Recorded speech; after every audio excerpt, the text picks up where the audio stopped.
Hi guys, just thought I'd give you a quick run through what power systems I've put into my van. It's a 2010 Volkswagen Crafter, long wheelbase, the 2.5 litre engine.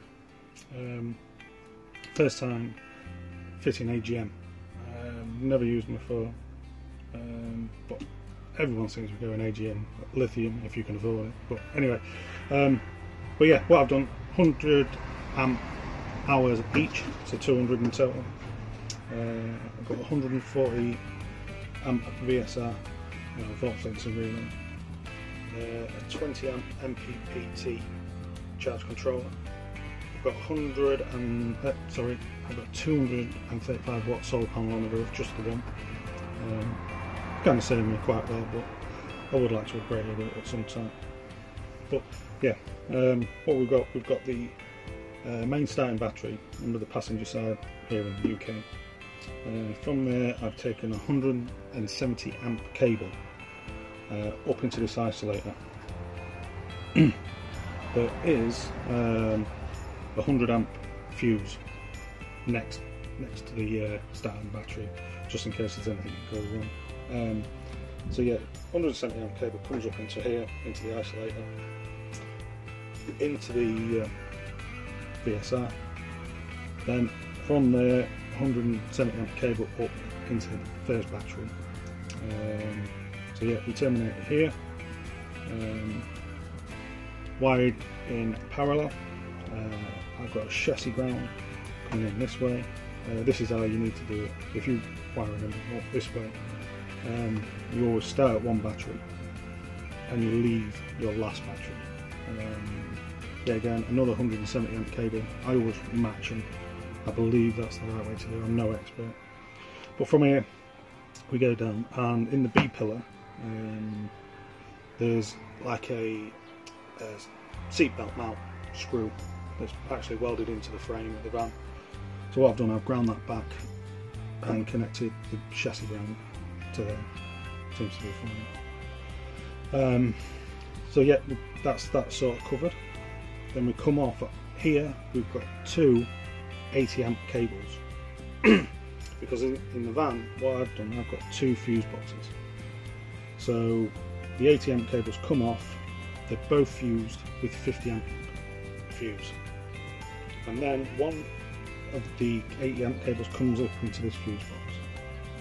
And from this fuse box, that kind of does everything that's in the front of the cab. Like, I've got a diesel heater under the driver's side seat base, so there's power running to that.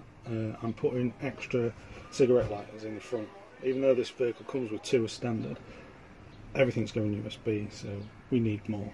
So yeah, so what we got, this fuse box will do everything that's sort of eye fit into the front area of the cab.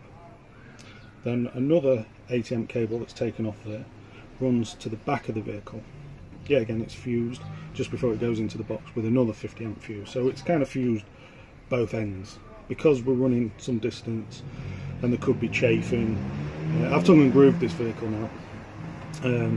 So you just never know how close screws have got, or like I say, just rubbing through vibration going down the road. So yeah, into the fuse box. And then from that fuse box, everything in the back is fused. So we've got USBs, we've got lights, we've got a cooker, we've got a 12 volt compressor fridge running, water pump, all this sort of stuff. So I kind of like to divide the zones up. So for this fuse box, it does anything that's in the front here that I feared. Second box for anything that goes in the back. If for late night, sod's law, it's always going to go at night, which pitch black, raining.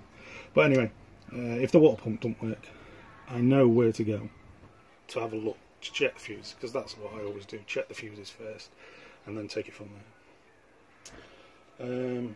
But yeah, it is quite important, your cable sizes. Always use automotive cable as well. That's what I've learned, and that's what I've always used, and I've built a few vans now over the years, all self-builds. Pay that little bit extra, just I know building vans is expensive, God knows I know, but sometimes it's just worth it. The last thing you want to know is that you're charging the phone, you've used wrong cable or undersized it because it was a little bit cheaper, and it's getting really warm, you know, in the panel work down the side of your van, and it's smouldering. Who knows what can go on? But yeah, and that's why I'm a big thing of fusing at either end. If you're going long runs, fuse at either end. It's not expensive. We're talking a few quid, you know, just for that bit of safety, and you know it's done right. From the solar panel, like I say, there's 235 watts on the roof, one panel. I would actually like to take that up to around about 370. The one I've got has served me well. It kind of does all my needs, but now I'm running a bigger water pump. I'm also running a 80 litre compressor fridge. Supposed to be really good on electric, but it's always nice to have that extra. You know, you read on the forums that people say, oh yeah, 100 watt solar panel will do you. But here in the UK, we struggle.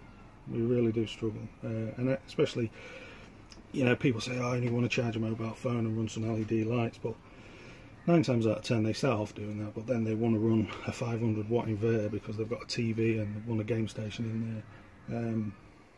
So yeah, I think build a little bit, future-proof it a little bit, build a little bit in extra. Like I say, I've dropped 80 amp cables in. Probably way overkill for what I'm ever going to use, in all fairness. But it's there, and if I did want to drop something into the back that's pulling a little bit more ampage, you know, the cables will take it, and they're already there. I don't have to rip cupboards off the wall, you know, and reroute anything. So yeah, sometimes future-proof it. But from the solar panel, it comes down. I've soldered it in line before it goes into the MPPT controller. An inline fuse. In here I've got a 10 amp fuse.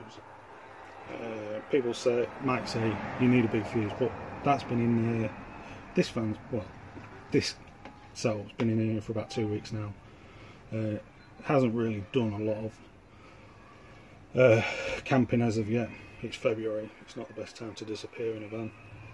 But yeah, 10 amp in there, that's fine up to now. If I need a 15 amp in there, I'll go 15 amp. But that's what I've done from there. From there, we've got a short run with 80 amp cable again, because I just buy reel. I just buy 30 metre reel of the 170 amp, of the 80 amp. And then I do buy a twin flat automotive cable again. I do run a lot of that through the van. I usually drop 2 or 3 lengths in when I'm running the wires in, just so you've got them there. Label them up, you know what's there.